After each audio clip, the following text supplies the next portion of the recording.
Une question, comment lutter contre les bouchons et embouteillages et rendre fluide la circulation routière? La question préoccupe le cabinet Eventus. Ce dernier souhaite lutter contre les bouchons et embouteillages qui caractérisent les routes de la capitale à travers des actions citoyennes. Mamadou Boye Diallo et Ibrahima Sori Kamara. Des panneaux de signalisation comme celui-ci, on n'en trouve pas sur toutes les routes de la capitale. Seule la commune de Kaloum, centre administratif de la capitale, bénéficie de ces panneaux pour réglementer la circulation.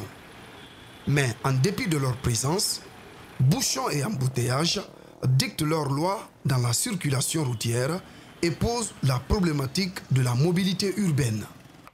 Le cabinet Eventus souhaite lutter contre le phénomène à travers des actions citoyennes. En associant bien entendu du civisme dans tout ce que nous faisons, que ce soit la courtoisie, que ce soit la manière de céder le passage, la manière de savoir que la vitesse tue. Assurer la mobilité urbaine, le cabinet Eventus seul ne peut pas y parvenir. Une synergie d'action des autres acteurs s'avère nécessaire car Conakry est une ville saturée, asphyxiée, quasiment impraticable aux heures de pointe. C'est réduire les cas d'accident de la circulation. Et la mission principale de la sécurité routière, c'est quoi? C'est assurer la circulation, la fluidité de la circulation, ensuite lutter contre les accidents de la circulation. Et une fois que le civisme sera appliqué dans son sens large, nous allons avoir moins de problèmes. La concertation avec l'ensemble des acteurs impliqués a débuté depuis le 5 avril dernier.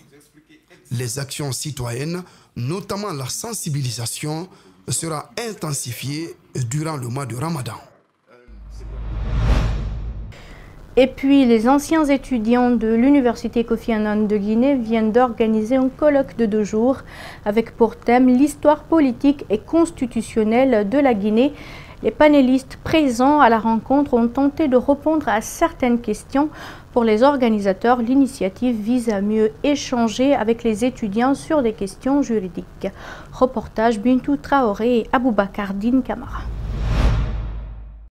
C'est pour mieux éclairer la lanterne des étudiants que ce colloque a été organisé. Pendant des heures, ils ont longuement échangé sur des questions juridiques à travers des séries de questions-réponses. Un accent a été mis sur l'état de droit. Des valeurs qui permettent de distinguer l'homme d'État de l'homme ordinaire. Cet homme d'État impartial, cet homme d'État qui gouverne dans le strict respect de la loi, cet homme d'État qui gouverne dans le strict respect des libertés fondamentales, cet homme d'État qui gouverne avec le souci constant de servir le peuple, cet homme d'État qui gouverne dans le strict respect de la dignité humaine, cet homme d'État qui gouverne dans le strict respect des principes démocratiques. Donc voilà l'homme d'État rêvé, l'homme d'État qu'on a voulu présenter à travers ce débat.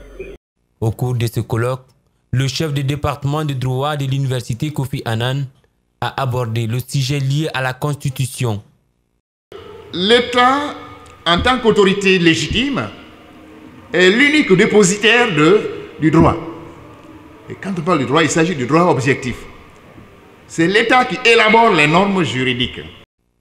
L'organisateur sort satisfait de ce débat intellectuel qui a duré 2 jours. Il dit avoir retenu plusieurs notions de droit. J'ai retenu les articles de notre constitution qui protègent le président de la République, qui protègent des intangibilités constitutionnelles comme on dit. J'ai appris évidemment la question de l'état de droit, j'ai appris sur la justice beaucoup plus parce que ça faisait quand même très longtemps. Et je pense que j'ai appris beaucoup de choses qui... Les participants apprécient ce genre d'initiative et ils demandent aux organisateurs d'en faire autant. Ceci pour les permettre d'avoir des connaissances approfondies sur des questions juridiques de notre pays.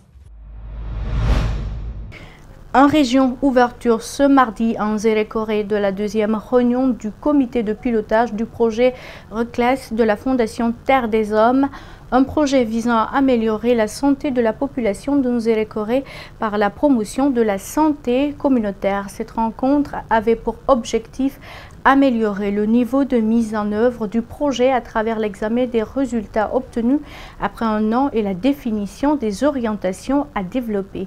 Alexis Collier signe ce reportage. Il s'agit d'informer tous les membres du comité de pilotage sur le niveau actuel de mise en œuvre des activités dans le projet, présenter les défis et les problèmes jusque-là rencontrés. Alors aujourd'hui, comme vous le savez, comme on a pu le présenter, c'est un projet pilote, c'est un projet ambitieux. On est sur la première année d'exécution, on a commencé à travailler au niveau de 10 collectivités locales. Et l'objectif, c'est maintenant de le déployer sur les 25 collectivités locales sur lesquelles nous prévoyons d'intervenir dans la région administrative de Nzéréko. Donc aujourd'hui, on est sur la phase initiale où on a formé des COSA, où on a travaillé au renforcement de leurs capacités et à la mise en place du dispositif. C'est un processus long, c'est un projet long, c'est un projet de recherche-action et sur lequel on va apporter aujourd'hui des réflexions et des débats pour voir comment on peut atteindre les objectifs qu'on s'est donnés pour garantir une santé de qualité et de proximité pour les communautés qui vivent dans ces préfectures. Pour cette deuxième rencontre, le comité de pilotage a passé en revue les actions entreprises et celles programmées, l'occasion pour chaque membre du comité d'expliquer l'impact direct du projet.